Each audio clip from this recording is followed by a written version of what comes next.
Go for the pulls and the pools. Go for the oohs and the ahs. Go for the bubbles and the bubbly. Go for the story and the stories. Go for the win. Go to Ocean Casino Resort. Book your trip at theoceanac.com.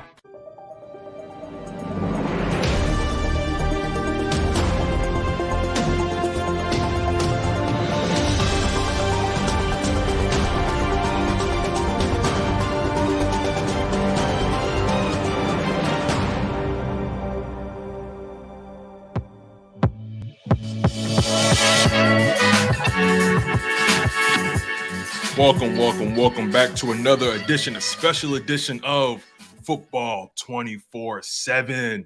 I'm your guy, Tone Dishills II, and I'm joined by none other than our Eagles insider, John McMullen. First and foremost, John, obviously we're going to get into the breaking news with Jalen Hurts signing his mega deal, but how are you, man? It's been quite some time since you and I have spoken. I'm doing well. Good to see you, buddy. Producing the afternoon shows instead of us. That's got to be a big positive for you. Hey, listen, I have so much love to give, John. So I'm going to continue to spread it. Howie Roseman has been spreading a lot of love with this Jalen Hurts deal. So I'm going to ask you to give us so many more details that I'm going to start us off with. But I'm going to tee you up, man. Jalen Hurts agrees to a 5-year deal worth up to $255 million. I believe he has an opportunity for incentives as well. But John, walk us through this. How did this deal get done? Yeah, I mean, I think it in one way it went exactly as we expected. From the average annual value standpoint, I think I pegged the number at 48 to 52. And I really got that from Joe Banner, so I'll give credit to Joe. 51, so he's right, hit the nail on the head. Highest paid player in NFL history as we stand here today. That'll change as soon as Justin Herbert or Joe Burrow come up, but quite a meteoric rise from 12 months ago. You think about how Jalen Hurts has developed and how he's turned into one of the true superstars in the NFL. It's really a great story of tremendous work ethic, player development, all that kind of stuff.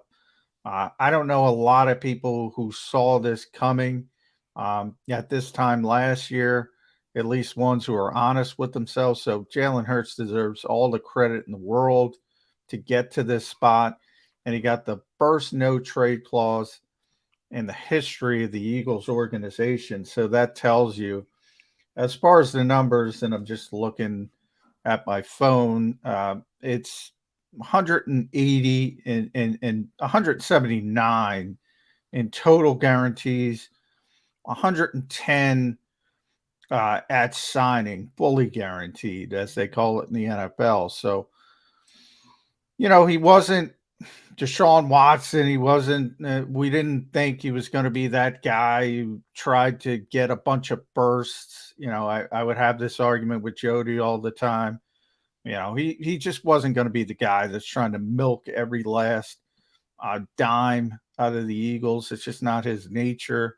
That turned out to be the case. And from the Eagles standpoint, look, they're willing to pay great players, and he has turned into a great player, and they certainly paid him market value. So, there's give and take from both sides, and this gives the Eagles an opportunity to sort of revisit this.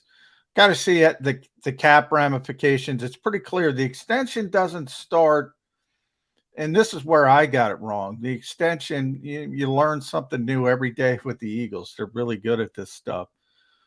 And I should have learned this from A.J. Brown last year, because they took advantage of the final year on his rookie deal, which is this season, 2023. The extension technically doesn't start until 2024, so he's under contract through 2028, and they did that for the cap purposes. So I had been saying June 1st, keep an eye on June 1st to June 10th.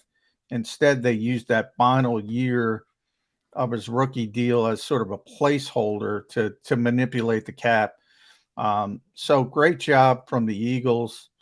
And Jalen Hurts, I mean, highest paid player in NFL history, at least for a short window. So that's pretty impressive.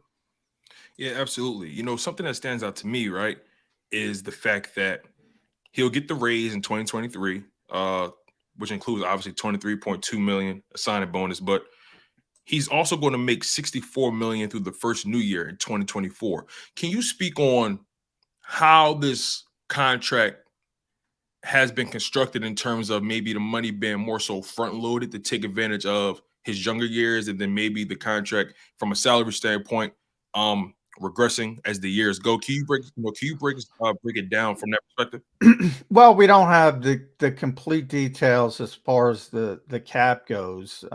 My assumption, that's why I bring up AJ Brown. So put up AJ's contract really quickly. Obviously, we're talking about much more money. AJ, one of the highest paid receivers, but obviously quarterbacks are in a different stratosphere. Right. From his perspective, he also had the final year on his rookie deal. And the Eagles used that to sort of make the cap number more palatable in 2022. And his cap number was 5.68 million. And this season it's only 8.3 million. And then it kind of spikes.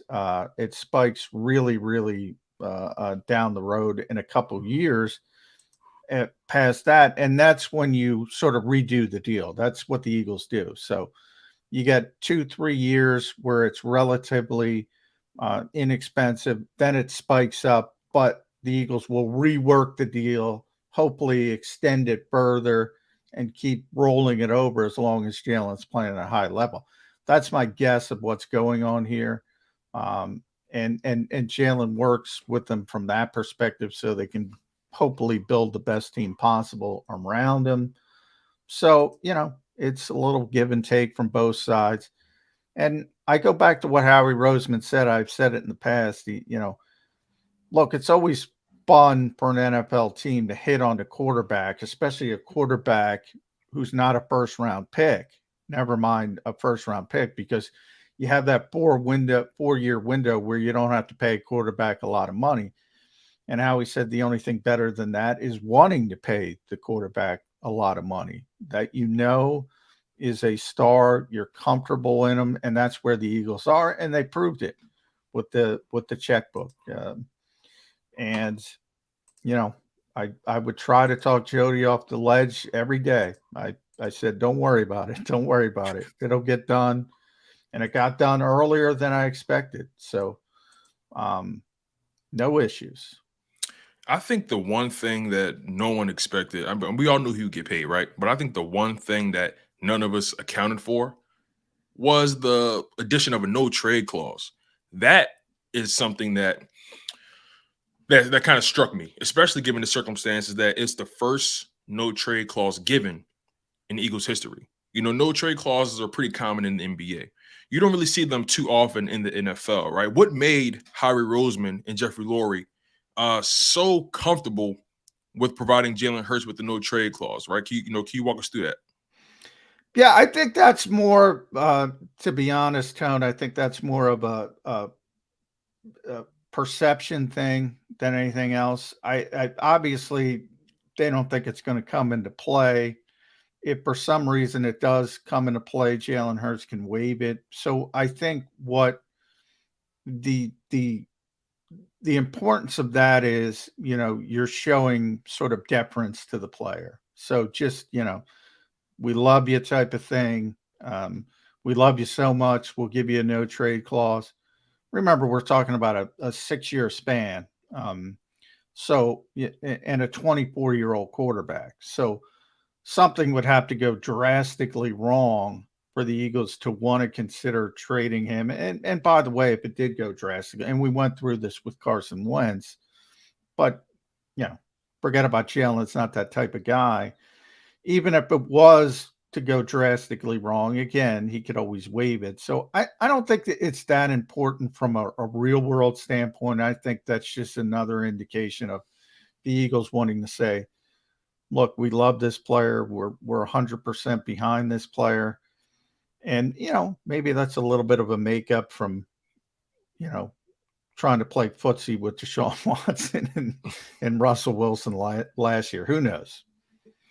So what's your opinion on this contract's impact on roster construction? Now, because of the length of the contract, and we know how Howie Roseman does business, this contract is going to be restructured a handful of times. We know that's coming. That's just the way the Eagles do business. And Jalen Hurts is the type of player that from what we can tell, he's very flexible and he's willing to work with the organization. He doesn't like to make waves. But what's your honest take? What's your honest opinion on this contract's impact on future roster construction and also how it impacts the roster now? Well, it changes. You're in a different phase, and Howie said that pretty consistently. Now the draft picks become more important. I mean, the best case scenario is you hit on your draft picks, and you don't have to go outside the organization to get high profile players. Certainly not in free agency. Right. We've talked about Buda Baker a lot on the show this morning. You can maybe bring in one player like that, maybe two on a given year, but certainly not like you were able to do things last year when the Eagles are bringing in even Ndamukong Suh and Linval Joseph late. You're in a different phase. And really, the Eagles have in some ways set themselves up for this with players like Cam Jurgens and Nakobe Dean and Jordan Davis and even Milton Williams as a younger player. These are the players that have to step up and start playing larger roles and more impactful roles and playing well. And, they have 2 first-round picks next week. And Howie will most likely, as he typically does, move around. It might not end up being 10 and 30, but it'll be somewhere in those areas. And the Eagles have to draft two good players that probably have to contribute right away, because you do have some, as I mentioned, as good as Jalen Hurts is, as good as the offense looks on paper, I don't think you're going to the Super Bowl if you're counting on Nicholas Morrow and Reed Blankenship and Terrell Edmonds or Justin Evans. So, you got to find starting level players. Might be in the draft, might be post June 1st if somebody gets cut. 1 year prove it deal. Maybe there's a Bradbury out there coming somewhere from somewhere else that's willing to sign on a 1 year prove it deal. So a lot of different ways to go about it, but roster building changes when you got to pay the quarterback $51 million.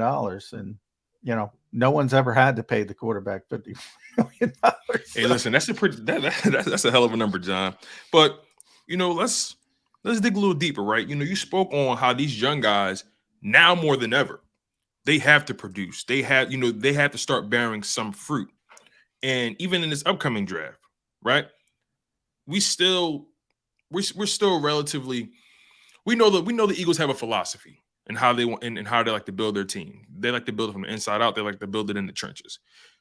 What's your opinion on how this deal potentially impacts the direction they go in the draft? Do you think they go offense? Do you think they may target offensive linemen?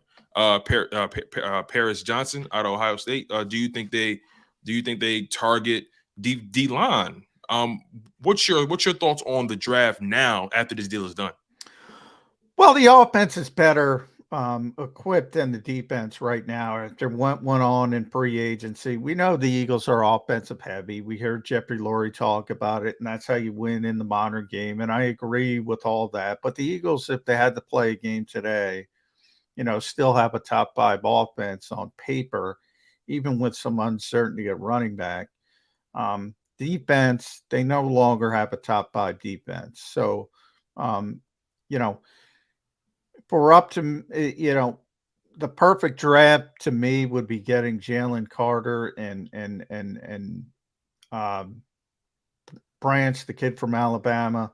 I'm blanking. Brian Branch, the kid from Alabama, That's assuming they stay pat at 10 and 30. or somewhere in that range. Obviously, with Carter, you're going to have to stay pat. Right. 30, you might be able to trade down a little bit and still get Branch, depending. Somebody might take him before, but there's a safety sort of corner versatility to him that would fit with this defense, and obviously, we know how talented Jalen Carter is.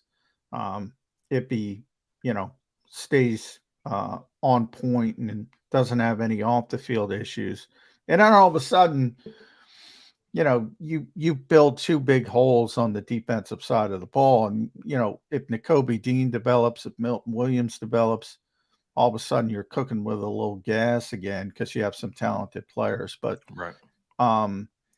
Yeah, it would never surprise me if they go offensive line, but they seem better equipped offensively than they are defensively right now.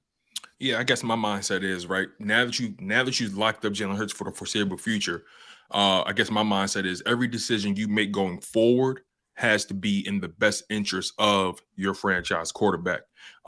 Moving forward, final question for you. Well, final topic for you. Let's put it that way. This deal was not only unprecedented in terms of Philadelphia Eagles history, especially with the no trade clause. We didn't see this type of production from Jalen Hurts coming. No one saw this coming. I don't care who tries to have revisionist history. No one saw this coming, right? But to take it a step further, Nicole Lynn from Clutch Sports. How big of a deal is this contract? Is this extension? How big? How serious? How impactful is this Jalen Hurts contract in terms of what it means for female agents in the sports industry? I don't think we've ever seen a female, let alone a black woman, really nail a situation like this the way we have seen Nicole Lynn do it, especially with Jalen Hurts. And her clientele is very high profile. So, what's your thoughts on just how this deal impacts Nicole Lynn, Clutch Sports, what it means for women in sports, what it means for a black woman in terms of being, an agent?